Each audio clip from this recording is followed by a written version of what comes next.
Hey everyone, thanks for watching. It's Shelly with the Lemonade Store, and I just wanted to go over this quick little easy tutorial on how to get a watercolor effect on your iPad Pro. So I am using a 12.9-inch iPad Pro, my Apple Pencil, and the Procreate app. And the brush that I'm using is a free brush available on my website. I'll put the link below. It just has my favorite settings of how I like to write with a brush pen style. So go ahead and do your lettering on one of the layers of your iPad in the Procreate app. And my first layer you can see is a grid, and that is one of the brushes that comes standard in the Procreate app. And the other brush, like I said, is just the brush pen style that I have on my website. So I use the grid as just kind of guidelines to keep everything straight. And I did slow this down so that we could kind of talk about each of the steps. So once we get your writing all down on the first layer, you're going to go up to your layers icon, hit that button, then click on the layer, hit select, and that's going to select anything that is on that layer. So we then hit the plus sign, add a new layer, and don't mind me, I'm just deleting something I don't need there.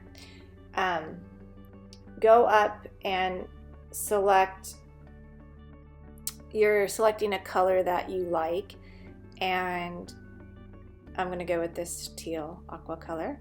Go up, I have this under my favorite, and I freeze frame it there for you so you could see it. It was a water brush, and it's just like a water spot. So then you start painting, and because you have selected everything on the layer below, it's not going to go outside of your lettering. So here's just an easy way to give yourself like a digital watercolor effect, because you're using a water brush on the lettering that you used below.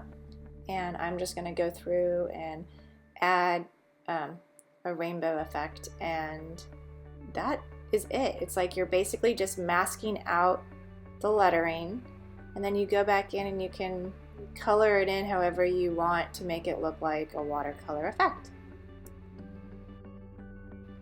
I mean, how fun is that? I mean, there's so many endless possibilities. You can use a different brush on the layer below to get different effects. You can change the colors, you can change the way you're blending it, but it's just a quick and easy little tip to help you on your iPad Procreate journey. Hope you like it, and stay tuned. I'm going to do a subscriber shout out in just a sec.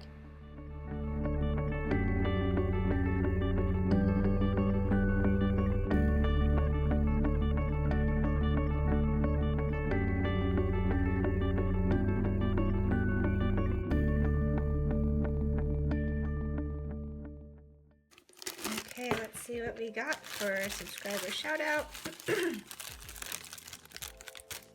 I always think this is so much fun. I hope you guys do too. So if you're interested in getting your name lettered at the end of a video, just leave me a comment and I will add you to the name baggie jar. Wolfie. Hope I pronounced that right. That's the one.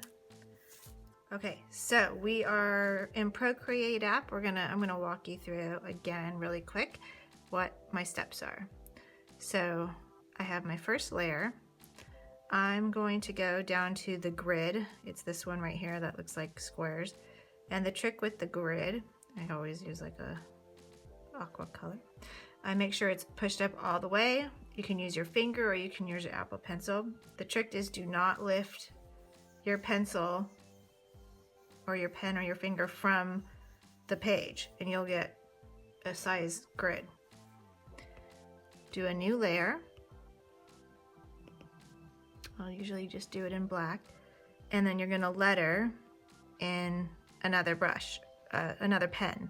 So the lemonade brush is the one that I used before. Let's do the chalk brush. This is one that's available on my Etsy site, and make it a little bit bigger, and we're going to write Wolfie. Okay, here we go. Wolfie.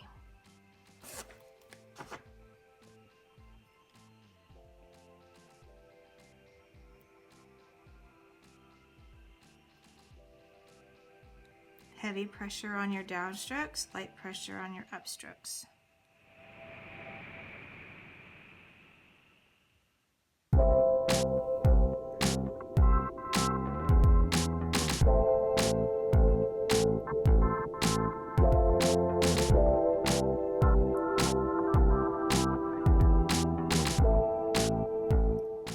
And then, you know, you can center it so it's not, I'm always off-centered when I'm doing my lettering.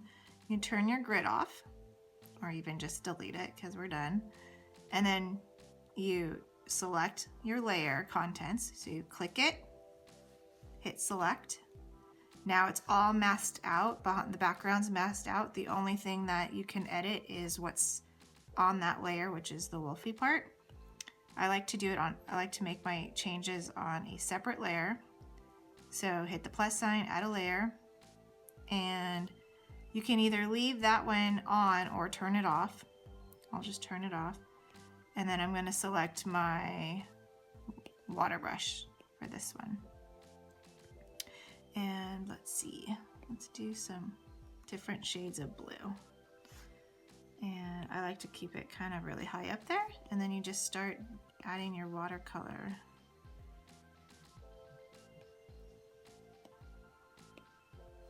And if you want, I don't know, that's kind of big. But see, that looks cool, just like doing like different pressures.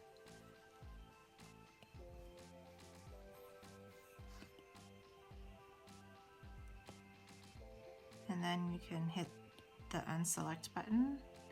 If you want, you can turn on that layer. I like that sometimes, it's cool. Or you can even like make it a different color so that it's not so, let's do gray. So I'm going to do the same thing. I'm going to select the contents. I'm going to go over to my airbrushing and just pick the hard brush, push it up all the way. And I'm going to color that gray underneath. So you can kind of see, I just changed it to, I changed the chalk brush that I original lettering to gray. And that gave it a really cool look. And if you want to, you can even do like a little offset. And you're all set. Looks great. Thanks you guys. If you like, please subscribe and thumbs up. I really appreciate all of your support and your comments. And if you have questions as we're going through this, just ask me. I'm super happy to help. Thanks a lot.